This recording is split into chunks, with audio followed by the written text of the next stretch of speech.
নমস্কার বন্ধুরা, কেমন আছো তোমরা? আমার এই পেটু বাঙালি রান্নাঘর চ্যানেলে তোমাদের সবাইকে স্বাগত জানাই আর সব সময় স্বাগত জানাই। আমি আজকে আবার একটা রেসিপি নিয়ে চলে এসেছি, তো তোমরা দেখতে থাকো। আজকে আমি এনেছি লাচ্ছা পরোটার রেসিপি। তো সঙ্গে থাকো, তোমরা দেখতে থাকো আর উপভোগ করো। আর আমার এই রেসিপিগুলো তোমাদের যদি ভালো লেগে থাকে তো অবশ্যই তোমরা লাইক করবে, কমেন্ট করবে আর পারলে সাবস্ক্রাইব করবে। আর আমি কখনোই বলি না যে সাবস্ক্রাইব করার কথাটা, কিন্তু সাবস্ক্রাইব করবে পারলে। তো চলো দেখতে থাকো এই লাচ্ছা পরোটা রেসিপি আমি কিভাবে করি।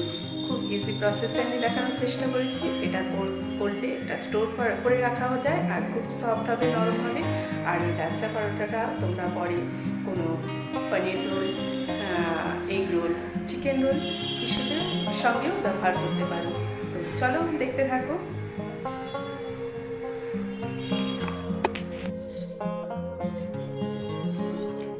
দেখো পরোটাটা কতটা সফট হয়েছে, দেখেই কিন্তু বোঝা যাচ্ছে পরোটাটা খুবই সফট হয়েছে,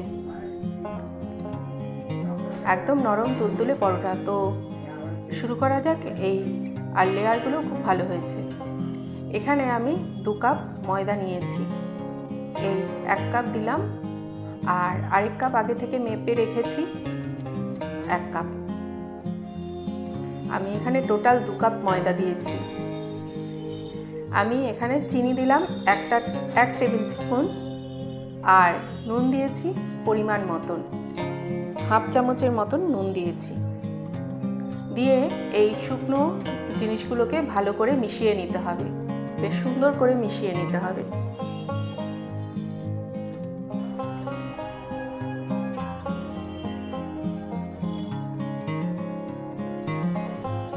তো শুকনো জিনিসগুলো মেশানোর পরে এর মধ্যে আমি তেল দিচ্ছি 2 টেবিল চামচ সাদা তেল বা রিফাইন্ড অয়েল, আর একটা ডিম আমি এখানে ভেঙে দিয়ে দিলাম।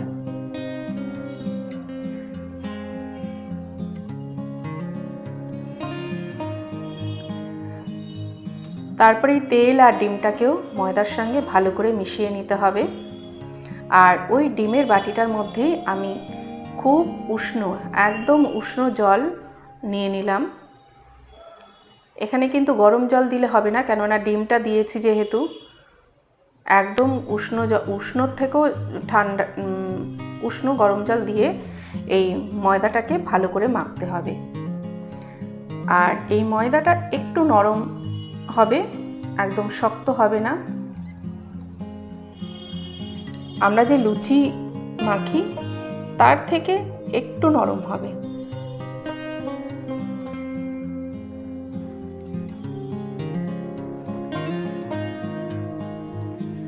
অল্প অল্প করে জল দিয়ে ভালো করে ময়দাটাকে মেখে নিতে হবে। প্রথমে আমি চামচটা দিয়ে সব মিশিয়ে নিলাম, এবার হাত দিয়ে ভালো করে ময়দাটাকে ঠাসতে হবে।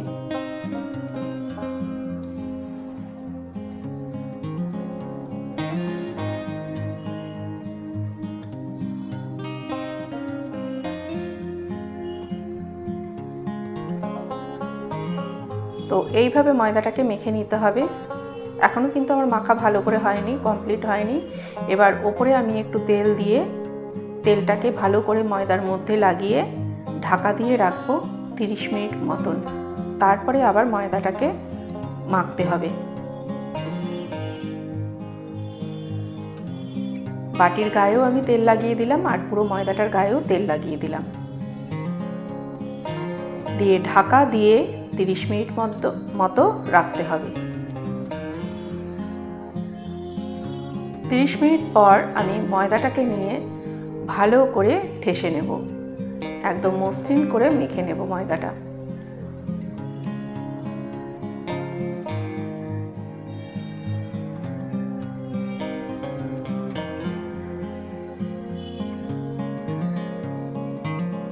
মানে যত গায়ের জোর আছে সেই দিয়ে সুন্দর করে ময়দাটাকে মাখতে হবে। বেশ হাতের ব্যায়াম হবে এই ময়দাটাকে মাখার সময়। যদি একটু চটচটে লাগে তখন হালকা একটু ময়দা দিয়ে নেওয়া যেতে পারে।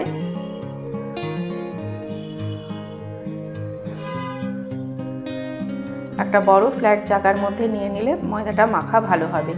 এবার এর মধ্যে থেকে লেচি কেটে নিতে হবে।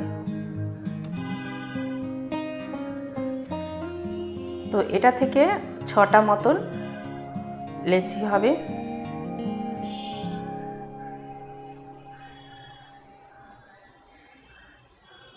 এবার একটা লেচি নিয়ে এরকম রুটির আকারে বেলে নিতে হবে।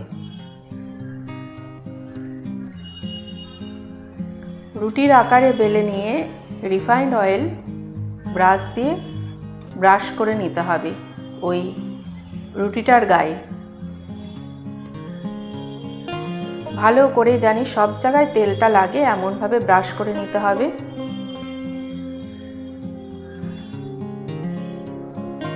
তাহলে লেয়ারটা ভালো হবে। আর তার উপরে একটু মুখ করে ময়দা ছড়িয়ে দিতে হবে।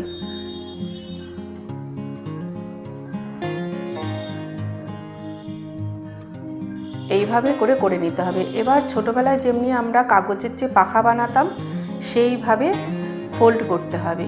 সেই স্কুলে যখন আমাদের গরম লাগতো সেই কাগজের পাখা বানাতাম ভাঁজ করে ঠিক সেইভাবে ফোল্ড করতে হবে।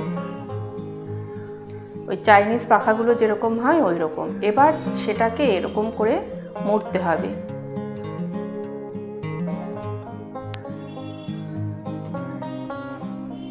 মুড়ে যে শেষ প্রান্তটা থাকবে ওটা নিচের দিকে দিয়ে ভালো করে চেপে দিতে হবে যাতে খুলে না যায়। এইভাবে আমি প্রত্যেকটা লেচি তৈরি করে নেব। একটু সময় সাপেক্ষ কাজ, কিন্তু এই রুটিটা করে কিন্তু রেখে দেওয়া যায় পরে ব্যবহার করার জন্য।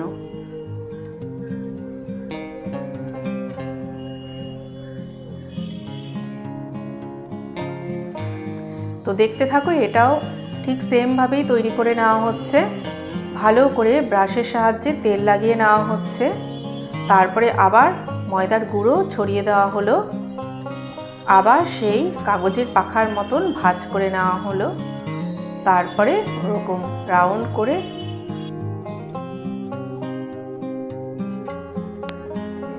নিয়ে তৈরি হয়ে গেল আরেকটা লেচি। তো এইভাবে সবগুলো তৈরি করে নিয়েছি আমি। এইবার এটাকে বেলতে হবে। এটাই হচ্ছে আসল পরোটা, লাচ্ছা পরোটা।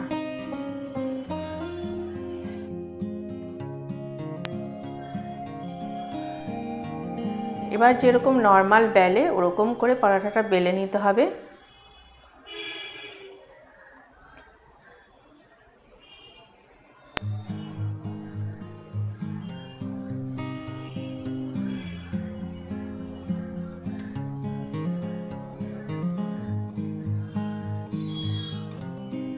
তো এইভাবে বেলে নিতে হবে। নিয়ে এবার তাওয়াটাকে ভালো করে গরম করে নিয়েছি। আর এক্ষেত্রে কিন্তু তাওয়াটা থাকবে হাই ফ্লেমে। আমি কিন্তু পুরো পরোটাটা ভাজবো না, আমি স্টোর কিভাবে করব সেটাই দেখাচ্ছি। হাফ ভাজা হবে হাই ফ্লেমে, নিয়ে আমি স্টোর করব। পরে যখন আবার ইউজ করব তখন ওটাকে আবার একটু তেল দিয়ে ভেজে নিতে হবে।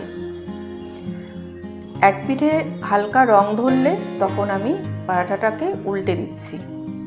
উল্টে দেওয়ার পরে খুব সামান্য এখানে তেল দিতে হবে। তেলটা দিয়ে ও পিঠেও তেলটা লাগিয়ে নিতে হবে। নিয়ে আবার 1 থেকে 1.5 মিনিট রেখে আবার পরোটাটাকে উল্টে দিতে হবে। এইভাবেই প্রত্যেকটা পরোটা ভেজে নিতে হবে। পরোটাটা সেকা হয়ে গেল। এবার আরেকটা পরোটাও আমি দিয়ে দিলাম। ফ্লেমটা কিন্তু হাই ফ্লেমেই থাকবে। ফ্লেমটা কিন্তু লো ফ্লেমে দিলে এটা এরকম নরম থাকবে না। হালকা রং ধরার পরেই কিন্তু পরোটাটা উল্টে দিতে হবে। খুব সামান্য তেল দিয়ে আবার পরোটাটাকে উল্টে দিতে হবে।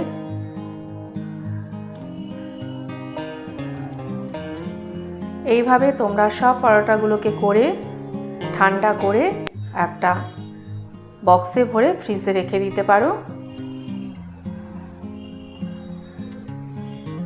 যখন তোমাদের ইচ্ছে হবে পনির রোল খাওয়ার বা চিকেন রোল খাওয়ার, বা তোমাদের সকালে যদি ব্রেকফাস্টে এগরোল খাওয়ার ইচ্ছে হয় চট করে বানিয়ে নিতে পারবে এই লাচ্ছা পরোটা দিয়ে।